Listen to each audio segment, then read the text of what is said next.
Kementerian Dalam Negeri untuk sementara menghentikan program iKTP yang belum rampung diterima seluruh warga negara Indonesia. Kemendagri masih mengkaji teknis penghentian sekaligus titik dalam proyek iKTP yang dianggap rawan penyimpangan. Dugaan praktik korupsi memang kuat berhembus sejak awal proyek iKTP dicanangkan. Sejak disebut sebagai tersangka dalam kasus korupsi Wisma Atlet, mantan Bendahara Umum Partai Demokrat Muhammad Nazarudin telah berkali-kali mengungkap kasus korupsi lain. Belakangan, Nazar membuka masalah dalam pengadaan iKTP dengan Menteri Dalam Negeri saat itu, Gamawan Fauzi, yang menjadi salah satu sasarannya. Nazar menyebut Gamawan menerima fee dari proyek pengadaan KTP elektronik. Tidak hanya Gamawan, Mendagri saat itu, adik Gamawan pun disebutnya menerima sejumlah uang terkait proyek ini.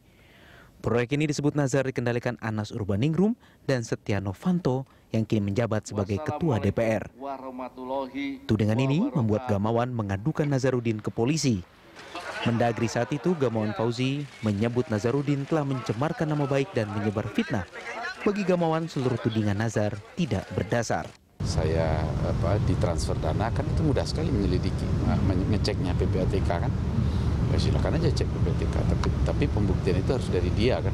Kapan ditransfer, berapa jumlahnya, siapa yang mentransfer, ke rekening nomor berapa ditransfer.